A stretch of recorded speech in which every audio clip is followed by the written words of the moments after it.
доошоо гах хэвээр. Улсын их хурлын дарга эрхэм гишүүдээ 1992 онд Монгол улс ардчилсан үндсүүлээ баталсан.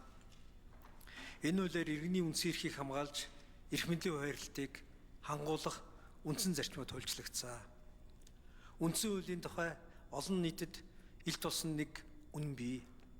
Иргэний үндсэн эрхийг хамгаалаагүй, эрх мэдлийг хуваарлаагүй үндсэн хууль бол үндсэн хууль бишээ гэдэг суурь зарчим байдаг.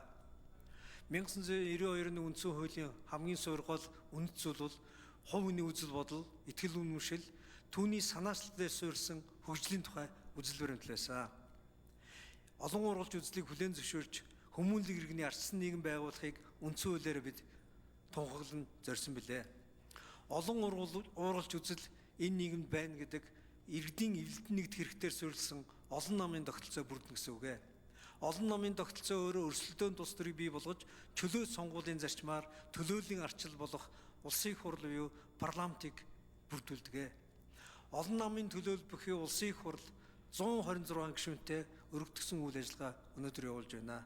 2019 оны үндсэн хуулийн нэмэлт өөрчлөлт болон 2024 оны сонгуулийн үр дүнгээр 126 гишүүнтэй олон намын төлөөлбөхийн улсын их хурл бүрдсэн.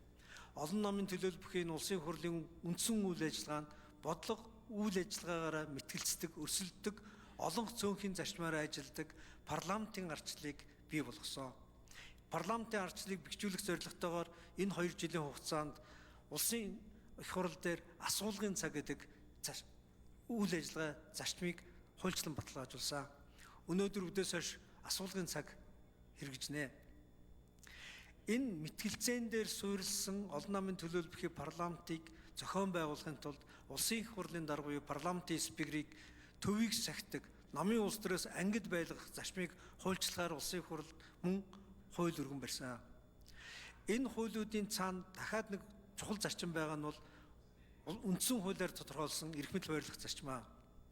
Улсын их хурл засгийн бүх эрх ард түмний мэдэлд байна.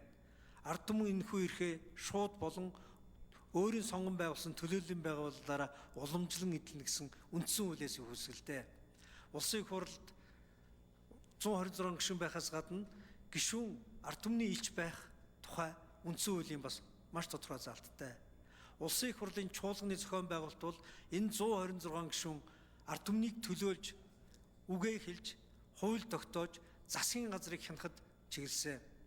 Засгийн газар буюу ерөнхий сайдыг улсын их хурл томилж чөлөөлдөг. Ерөнхий сайд улсын их хурлын өмнө ажлаа хариуцсан тайлгнадаг. Гэтэл үндсэн хуулиар тодорхойлсон суур үндсүүл зарчмууд алдагдаж, эрх мэдлийн хуваарлт эвдэгдэж байгааг та бүхэн өдөр бүхэн чуулганы танхимд сууж байгахдаа харж байгаа. Улсын их хурлын тархин дээр улсын их хурлын дарга буюу улсын их хурл парламентын спикертэй зэрэгцэн суух ерөнхий сайдны суудлыг буулгахгүйгээр олон намын төлөөлбөхийн мэтгэлцээн бүхий парламентыг бидээс ажиллуулж чадахгүй. Ерөнхий сайд улсын их хурлд ажлаа хариуцсан тайлгнах ёстой. Улсын их хурлын гишүүд ерөнхий сайдад загнуулж ажлаа тайлгнадаггүй. Гэтэл суудлын зохион байгуулалт хуульчлагдаагүй. Суудлын зохион байгуулалт үндсэн хуулийн үзэл санаанд нийцээгүйгээс болоод парламентын чуулганы танхимд бид 3 даргын улс адил бэлгэлдэлтэй болж хувирсан байна. Ерөнхий сайдын суудлыг буулгаж мэтгэлцээн бүхий парламент буюу олон намын төлөөлбөхийн энэ парламентын хэвийн үйл ажиллагааг хангуулж эрх мэдэл хуваарлтын зарчмыг үндсэн хуулийн дагуу бий болгохын тулд энэхүү хуулийн төслийг өргөн барьлаа.